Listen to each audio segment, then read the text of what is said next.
الحمد لله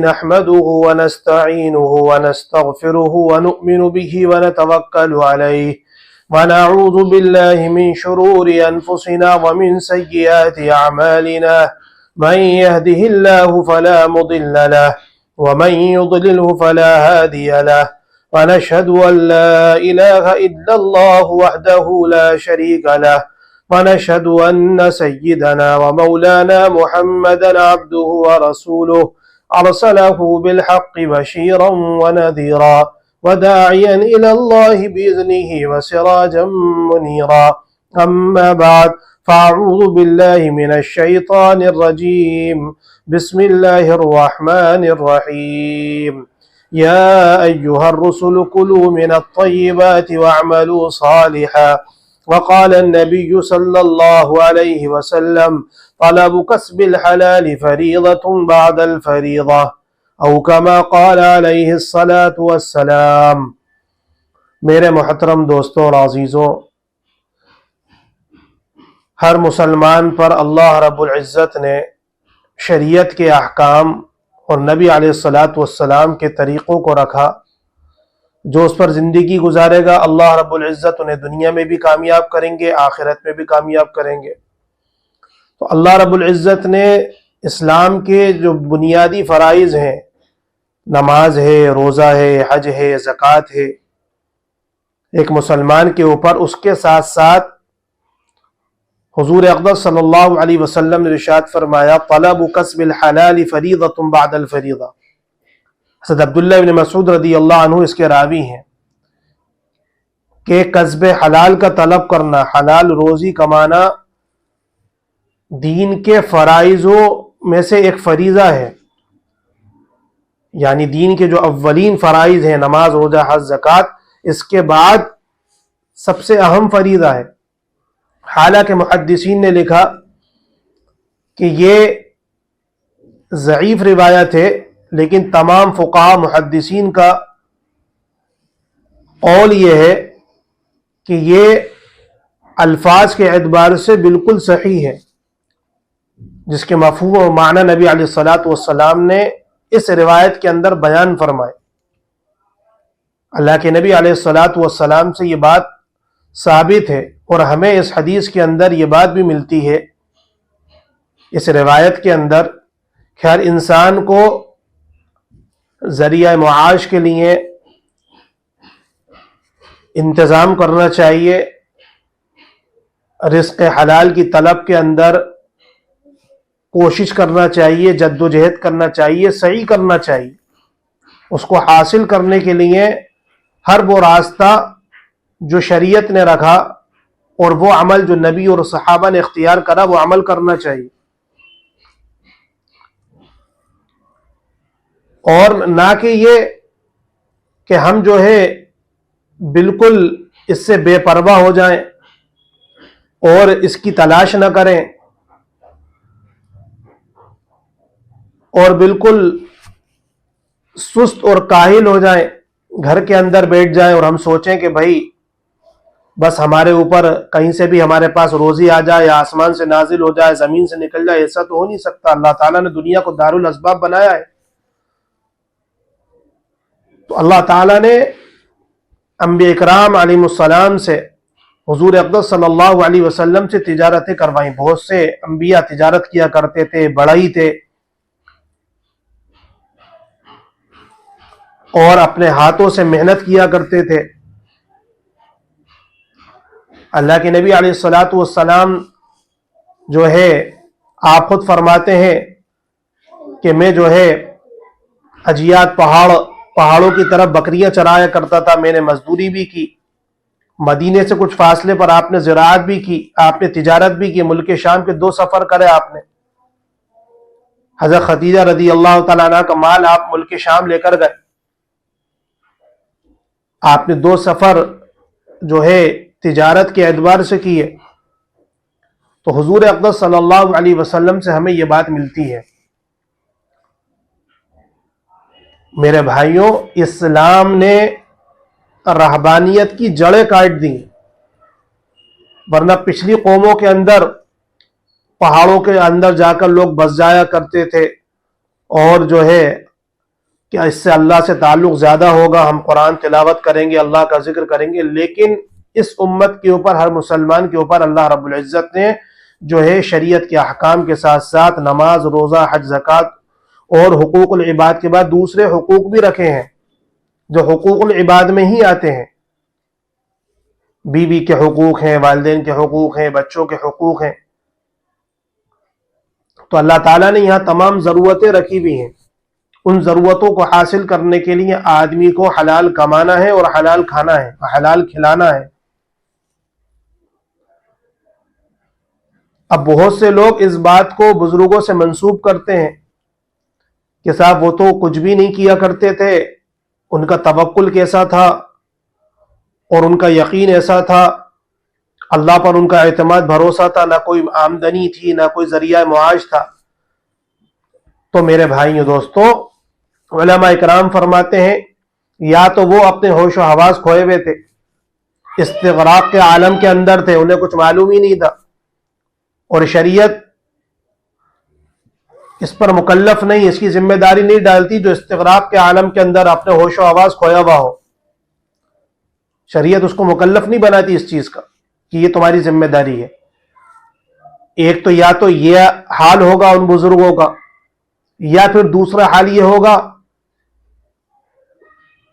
کہ بے شک وہ اپنے توکل پر، اپنی نیکیوں پر، اپنے تقوی و طہارت پر بہت اعلیٰ درجے پر فائز ہوں گے، اور انہوں نے یہ طے کر رکھا ہوگا کہ ہم اس فقر و فاقہ اگر آ گیا تو اس کو برداشت کریں گے، کسی سے سوال نہیں کریں گے، کسی سے کچھ مانگیں گے نہیں، اس کو برداشت کریں گے. اگر کوئی یہ کر سکتا ہے تو میرے بھائیوں خود آدمی اپنا انجام سوچ لے، اور اگر نہیں کر سکتا تو پھر اس طریقے کی باتیں نہیں کرے. تو ہمیں جو حضور اقدس صلی اللہ علیہ وسلم کی سنت سے جو راستہ ملتا ہے میرے بھائیوں، وہ یہی راستہ ملتا ہے کہ ہم جو بھی کام کریں اس کے اندر علماء سے پوچھ کر کریں کہ میرے لیے کیا چیز حلال ہے اور کیا چیز حرام ہے، کیا چیز جائز ہے، کیا چیز ناجائز ہے. تو اس کے اندر برکت ہوگی کہ اللہ رب العزت کا کتنا اچھا معاملہ ہے کہ اس نے جو ہے اگر صحیح سمجھ سے ہم سوچیں تو ہماری دنیا بھی دین بن جائے گی. ایک آدمی سوچے میں مزدوری کر رہا ہوں تو حضور اقدس صلی اللہ علیہ وسلم کی سنت ہے، میں تجارت کر رہا ہوں تو نبی کی سنت ہے، میں زراعت کر رہا ہوں تو یہ بھی نبی کی سنت ہے، کہ وہ دین بن جائے گا. کہ مومن کا کوئی کام دنیا کا ہو، اگر وہ اللہ کے حکم اور صحابہ کے طریقے نبی کی سنت پر کرے گا تو میرے بھائیوں وہ دین بن جائے گا، اور اسی دین پر، اسی عمل پر برکتیں ہیں، اللہ کی رحمتیں ہیں. یہ اللہ کے فیصلے ہیں. تمام انبیاء نے تجارت کی، حضور اقدس صلی اللہ علیہ وسلم نے تجارت کری. میرے بھائیوں تو ہر مسلمان کو تجارت کرنا ہے، لیکن نبی کے طریقے پر، نبی کے طریقے پر تجارت کرنا ہے. بہت سے لوگ اب جو ہے میرے بھائیوں ملازمتیں کرتے ہیں، اور اصل میں دوسری چیز ہم یہ سمجھیں کہ نبی علیہ الصلاۃ والسلام نے رزق حلال طلب بھی کرنا ہے، کیونکہ یہ اولین فرائض کے بعد دوسرا فریضہ ہے. لیکن آج انسان جو ہے اگر کسی چیز کی تمیز بھی کرتا ہے، سمجھتا ہے کہ جو ہے میں رشوت نہیں لے رہا، سودی کاروبار نہیں کر رہا، نہ سود لے رہا نہ دے رہا، اور جو بھی ناجائز حرام دنی ہے جو عام ہے، جو مشہور ہے، انسان سمجھ رہا ہے ہم وہ نہیں کر رہا ہے، نہ ہم اس کا لین دین کرتے، نہ خرید فروخت کرتے، تو ہم اس سے بچے ہوئے ہیں. لیکن بہت سارا ایسا مشتبہ مال اور حرام مال ہمارے روز مرہ کی زندگی میں داخل ہو رہا ہے، یہ انسان کو پتہ نہیں چل رہا. اس لیے تو بے برکتی ہے، اسی لیے بے برکتی ہے. مثال کے طور پر ایک بینک کا ملازم ہے، اب جہاں سودی کاروبار ہوتا ہے اور سود لکھا پڑا جاتا ہے، اس کے اندر اس کی معاونت ہوتی ہے، تو ہمارے علماء کیا فتویٰ دیتے ہیں کہ اس کے لیے یہ نوکری ناجائز ہے، حرام ہے. لیکن اگر یہ کر رہا ہے تو کوشش یہ کرے کہ کہیں دوسری جگہ تلاش کرے. اور ایسی جگہ تلاش کرے جیسے بے روزگار اپنی روزی کو تلاش کرتا ہے.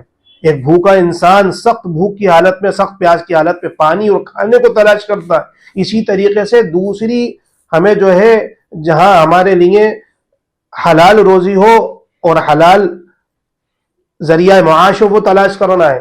جب وہ مل جائے تو یہ نوکری چھوڑ دے. لیکن بعض لوگ ایسے بیٹھ جاتے ہیں کہ بینکوں میں نوکریاں بھی کر رہے ہیں اور حرام آمدنی بھی انہیں کما رہے ہیں اور سوچتے ہیں کہ کہیں مل جائے گی تو ہم کر لیں گے. کتنے افسوس کی بات ہے میرے بھائیوں. اللہ تعالیٰ نے شریعت کی حد بنائی، دائرہ بنایا ہے، ایک مسلمان ایک کافر کا فرق بتایا ہے، ورنہ مسلمان اور کافر میں کوئی فرق نہیں ہے. اگر انسان اس چیز کی تمیز نہیں کرتا، جائز ناجائز کی تمیز نہیں کرتا، تو ایک مسلمان اور کافر کے اندر کوئی فرق نہیں ہے. جیسے وہ کوئی تمیز نہیں کرتا، آپ بھی کوئی تمیز نہیں کرتے، کوئی فرق نہیں ہے زیادہ. کیونکہ آپ کے جو غذا جا رہی ہے، آپ کی جو کمائی ہو رہی ہے میرے بھائیوں، اس سے جو آپ عبادتیں کر رہے ہیں وہ بھی قبول نہیں ہو رہی. اس لیے سخت ممانعت الگ الگ جگہ نبی علیہ الصلوۃ والسلام نے الگ الگ روایتیں بیان کری ہیں حرام آمدنی کے اوپر، کہ ایک حرام کا لقمہ چلا جائے، ایک حرام کا مال جو ہے 1 روپے بھی، 1 درہم بھی جو ہے ہمارے حلال مال کے اندر داخل ہو جائے. اس لیے علماء اکرام فرماتے ہیں کہ مشتبہ مال بھی حلال مال کو بھی برباد تباہ کر دیتا ہے.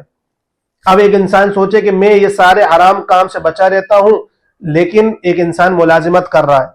اب آپ غور کریں میرے بھائی میں، دیکھیں اس کی 8 گھنٹے کی ڈیوٹی ہے، لیکن 1 گھنٹے کے اندر وہ چوری چھپے کر آتا ہے اور 7 گھنٹے کی ڈنڈی مارتا ہے. تو اب یہ 7 گھنٹے علماء فرماتے ہیں یہ جو پیسہ لے رہا ہے یہ اس نوکری کا، وہ اس کے لیے جائز ہے ناجائز ہے؟ ناجائز ہے، اس کے لیے جائز نہیں ہے وہ پیسہ.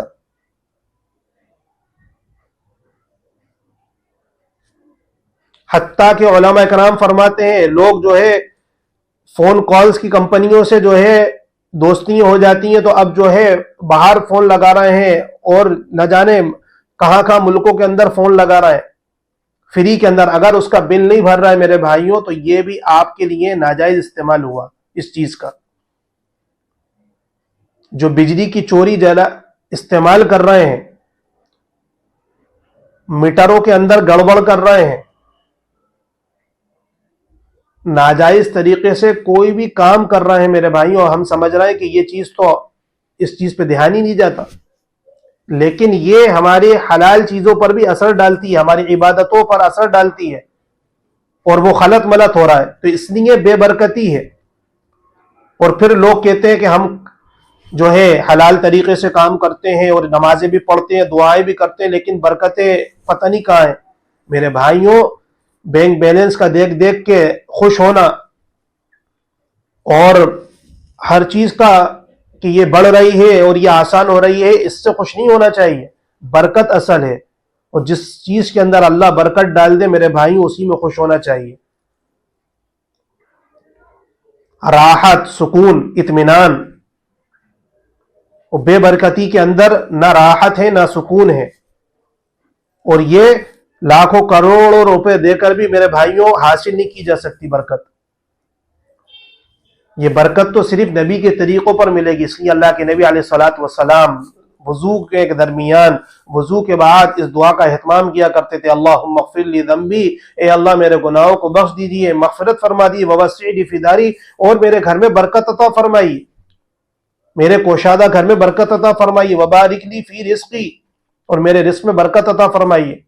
اس لیے بعض علماء اکرام محدثین لکھتے ہیں کہ جو اس دعا کا اہتمام کرے گا، جس کا ذاتی گھر نہیں ہوگا، اللہ اسے گھر بھی عطا فرمائیں گے، کوشادہ گھر عطا فرمائیں گے. اس یقین کے ساتھ آدمی مانگے، ہر نماز کے بعد مانگے.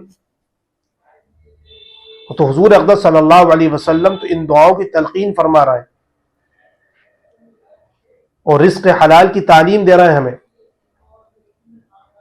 لیکن آج ہم بہت سی چیزوں کو، بہت سے اعمال کو ناجائز نہیں سمجھتے، لیکن وہی مشتبہ چیزیں ہمارے حلال مال پر بھی اثر کرتی ہیں اور ہماری عبادتوں پر بھی اثر کرتی ہیں. ایک انسان سمجھا میں رشوت نہیں دیتا، نہ لیتا، نہ سود دیتا نہ لیتا، نہ دوسری میری حرام آمدنی ہے، لیکن چوری کی بجلی، ٹیکس کھا رہے ہیں ناجائز طریقے سے، یعنی جہاں حق ہے دینے کا وہ حق مار رہے ہیں. تو میرے بھائیوں پھر بے برکتیاں ہیں، پریشانیاں ہیں، مصیبتیں، آفتیں، بلائیں، وبائیں، یہ ساری چیزیں انسان کو گھیرے رہتی ہیں. راحت اور سکون تو صرف برکت کے اندر ہے اور نبی کے طریقوں کے اندر ہے، اس کے بغیر کوئی راحت برکت نہیں ہے. حضرت تھانوی رحمۃ اللہ علیہ کی یہاں تو یہ چیز اتنی مشہور تھی کہ کوئی بھی اگر تھانہ بھون جاتا تو اپنا جو ہے سامان ٹرین کے اندر رکھنے سے پہلے وزن کرا تھا کہ جتنی اجازت ریلوے نے دی ہے اتنا وزن کرا، اگر زیادہ ہے تو اس کا الگ سے پیسے دیتے تھے. کوئی بھی داڑھی ٹوپی والا وزن کرانے آتا تو آفس کے اندر یہ پتہ چل جاتا تھا کہ یہ حضرت کا مرید ہے، تھانہ بھون جا رہا ہے، جو بھی وزن کرانے آتا. ورنہ لوگ بغیر وزن کے جو ہے ریل میں سفر کرتے ہیں.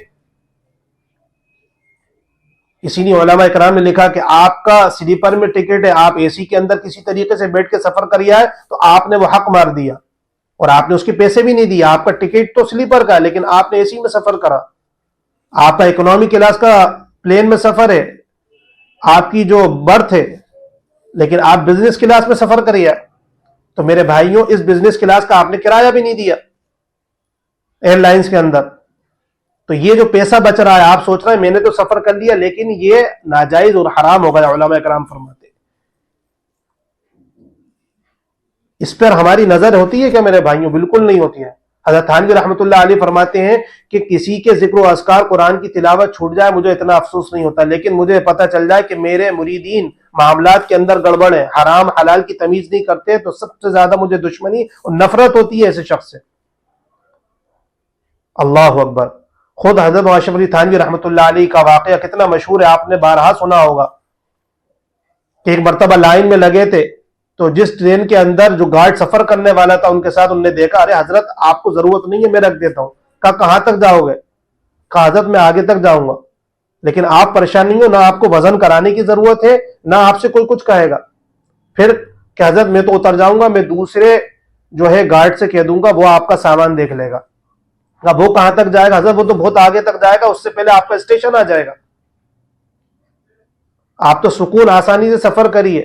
حضرت نے کہا سکون آسانی کیا وہ میرے ساتھ جو ہے قبر تک جائے گا، میرے ساتھ آخرت تک جائے گا.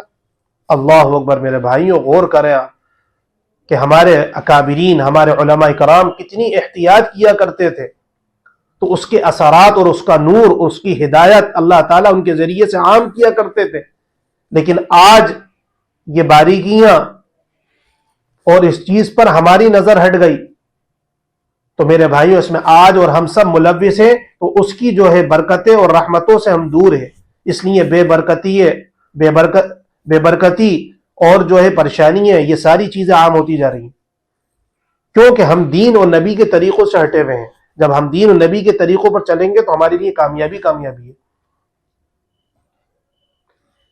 خود حضرت تھانوی رحمۃ اللہ علیہ کے ایک مرید آتے اپنے بچے کو لے کر کہیں سے سفر میں آ رہے تھے، حضرت کے پاس آئے اور سارے حال احوال معلوم کرے، بات چیت ہوتی رہی. حضرت نے کہا کہ یہ میرا بچہ ہے. کہ اس کا ٹکٹ لیا؟ جی حضرت لیا تھا لیکن آدھا لیا تھا. کہ یہ بچہ کتنے سال کا ہے؟ کہ 13 سال کا. کہ 13 سال پہ تو پورا ٹکٹ لگتا ہے، 12 سال یا اس سے کم کا آدھا ٹکٹ لگتا ہے. تو آپ نے جو آدھے پیسوں کا معاملہ گڑبڑ کیا تو پھر جو ہے اس سے ہمارا معاملہ نہیں ہے. اور حضرت کے خاص مرید تھے، حضرت نے جو انہیں خلافت دے کے رکھی تھی، صرف اس معاملے پر ان سے خلافت چھین لی، سلب کر لی. اللہ اکبر. کہ جو ریلوے کے معاملے میں ٹکٹ کے معاملے میں صحیح نہیں ہو ہم اسے خلافت بھی نہیں دے سکتے. اللہ اکبر. میرے بھائیوں آپ غور کریں کہ میرے لیے کہنا آسان، آپ کے لیے سننا آسان، لیکن اس معاملے کو کر کے دکھایا کرتے تھے.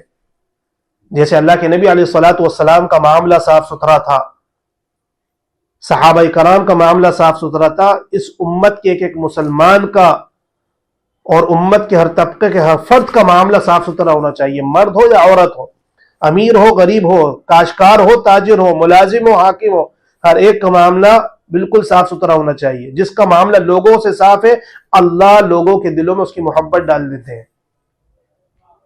کہ اپنا معاملہ اللہ سے بھی صاف کرنا ہے اور میرے بھائیوں لوگوں سے بھی صاف ستھرا رکھنا ہے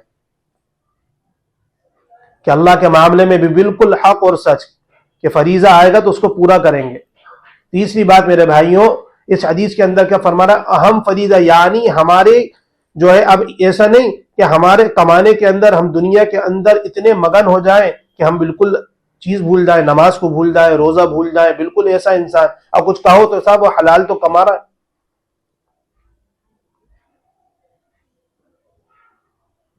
ایک اللہ والے فرماتے ہیں خاتون ان کے پاس آتی ہے ایک عورت کہ میرے میاں ڈاکٹر ہیں اور ان کا پیشہ ایسا ہے نماز اکٹھی آ کے پڑھ لیتے، تمام نماز قضا کر دیتے ہیں. ان اللہ والوں سے، ان عالم صاحب سے انہوں نے کہا کہ میرا ایسا معاملہ کرتے ہیں، وہ انہیں سمجھاتی ہے تو کہتے ہیں کہ وہ بھی تو ایک خدمت کا پیشہ ہے، وہ بھی تو ایک خدمت ہے، انہیں دیکھنا ضروری ہے، نماز تو میں اکٹھی پڑھ لیتا ہوں.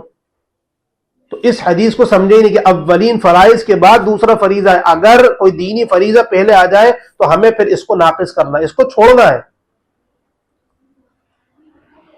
یہ کہنے کی بات کہ نماز کا وقت آ جائے تو نماز پڑھنا ہے. ایسا نہیں کہ ہم جو ہے نماز کو چھوڑ دیں اور کماتے رہیں، اور کیا کہ ہم تو حلال کما رہے ہیں. تو پھر ہم اس حدیث کو سمجھے ہی نہیں میرے بھائیوں. حلال کمانا ہے لیکن دوسرے فرائض بھی انجام دینا ہے، یہ بھی ایک فریضہ ہے، اس کو بھی انجام دینا ہے. اللہ کے نبی علیہ الصلوۃ والسلام کے اوپر پوری امت کا درد غم ہے، سب کچھ ہے، اور آپ کیا دعا سکھا رہے ہیں؟ اللہم لا تجعل الدنیا اکبر ہمنا ولا مبلغ علمنا ولا رغبت عندنا ولا غایت رغبتنا. کتنی دعائیں آپ سے منقول ہیں کہ اللہ دنیا ہم پہ ایسی مسلط نہ فرما کہ اس میں مگن ہو جائے، کہ صرف دنیا کے علم تک ہمیں محدود نہ رکھ. یعنی ہمیں آخرت کی بھی خبر ہو. اللہ کا خوف و خشیت جبھی تو پیدا ہوگی جب انسان کو یہ ہوگا کہ قبر میں جانا ہے، دنیا کے بارے میں سوال حساب کتاب ہوگا، اللہ کے بارے میں پوچھا جائے گا، دین کے بارے میں، نبی کے بارے میں، زندگی کہاں گزاری، جوانی کہاں خرچ کی، جو علم دیا تھا کیا عمل کرا. اس کا بھی اللہ ہمیں یہ نہیں کہ ہم صرف یہیں کے ہو کے رہ جائیں، اور دنیا کو ایسا راغب مت بنا کہ ہم آخرت کو بھول جائیں، جنت کا شوق سے ہمارے دلوں سے نکل جائے، آخرت کی فکر نکل جائے، پل صراط نکل جائے. ایسی دعائیں حضور اقدس صلی اللہ علیہ وسلم کیا کرتے تھے میرے بھائی. تو ہمیں بھی ان چیزوں کا اہتمام کرنا چاہیے، ان چیزوں کا لحاظ رکھنا چاہیے. آپ سوچیں میرے بھائیوں، بعض علماء کرام حضرت مبارک عبداللہ ابن مبارک رحمۃ اللہ علیہ بڑے درجے کے صوفیہ میں سے ہیں، اولیاء اللہ میں سے ہیں، بزرگوں میں سے ہیں، کتنے بڑے عالم دین ہیں. ان کے بارے میں مشہور ہے کہ ان کا انتقال ہوا تو ان کے ایک جاننے والوں کو ایک خواب میں دیکھا، وہ پوچھا کیا حال بنا؟ کہ اللہ نے بڑا فضل فرمایا، کرم فرمایا، اور اللہ نے بڑی نعمتیں عطا فرمائی ہیں، لیکن میرے گھر کے سامنے ایک لوہار رہتا تھا، اس کا مقام مجھ سے بڑا ہوا ہے. اب جب صبح ہوئی تو ان کے گھر کے سامنے انہوں نے حال احوال معلوم کرے کہ کون لوہار رہتا تھا، اس کا بھی انتقال ہو گیا تھا. تو کہا اس کی بیوی سے جا کے ملے اور کہا کہ اپنے میاں کا حال بتاؤ. وہ بتایا کہ وہ تو جو ہے دن بھر لوہار تھا، اور دن بھر لوہار کوٹتا تھا. وہ تو نہیں، اس کی کوئی خاص نیکی، خاص عمل بتاؤ. تو اس کی کوئی خاص نیکی تو نہیں، ہاں یہ تھا کہ رات کے وقت حضرت عبداللہ ابن مبارک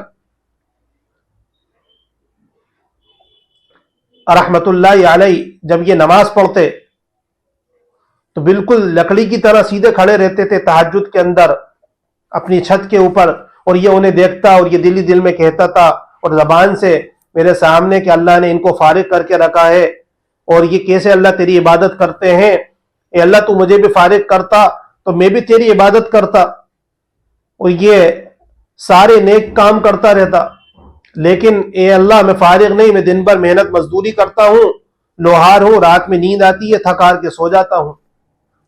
اور دوسرا عمل اس کا یہ تھا کہ جب یہ جو ہے لوہا اٹھاتا تھا مارنے کے لیے تو جب اذان کی آواز سنتا فوراً چھوڑ دیتا تھا کہ اب میرے لیے یہ چیز جو ہے مناسب نہیں کہ اللہ کی آواز سنی جائے اور میں اب جو ہے لوہے کی مار ماروں، اس کی ضرب لگاؤں. وہ اپنا کام چھوڑ دیتا تھا، فوراً نماز پڑھنے جاتے تھے مسجد کی طرف. کہ فرمایا اس شخص نے کہ یہی وہ عمل ہے کہ حضرت عبداللہ ابن مبارک سے آگے نکل گیا، ہو اس کا مقام اتنا اونچا ہو گیا. تو میرے بھائیوں اس چیز سے بات سمجھ میں آتی ہے کتنی اہم چیز ہے، نماز کتنی اہم ہے، تہجد کی کتنی فضیلت ہے. لیکن اس کا یہ مطلب نہیں کہ آدمی جو ہے حلالی کرتا رہے تو اس فریضے کو چھوڑ دے، یا اس فریضے کو پکڑا ہوا ہے تو وہ چھوڑ دے. ایسا نہیں ہے میرے بھائیوں، کہ دین بیلنس کا نام ہے، امتوں وسطا. کہ اس امت کو درمیانی امت بتایا ہے کہ ہر چیز بیلنس کر کے چلنا ہے، اعتدال کے ساتھ چلنا ہے۔ ایسا نہیں کہ دین کا ایک حکم پورا کر رہے ہیں شریعت کا تو دوسرا حکم چھوڑ دیں، دوسرا حکم کر رہے ہیں تو تیسرا چھوڑ دیں، نہیں، کہ سارے احکام کرنا ہے نبی کے طریقے پر، جیسے اللہ کے نبی علیہ الصلوۃ والسلام نے ہمیں ترغیب دی ہے، ہمیں تعلیم دی ہے، صحابہ نے جیسے عمل کرا ہمیں بھی میرے بھائیوں ایسا ہی عمل کرنا ہے۔ یہ ہے میرے بھائیوں، تو اللہ رب العزت ہمیں دین کی سمجھ عطا فرمائے، اور حضور اقدس صلی اللہ علیہ وسلم کی سنتوں پر اور صحابہ کے جیسے جذبے اور صحابہ جیسے طریقے ہمیں بھی جو ہے صحابہ جیسے عمل کرنے کی توفیق نصیب فرمائے۔ وآخر دعوانا ان الحمد للہ رب العالمین۔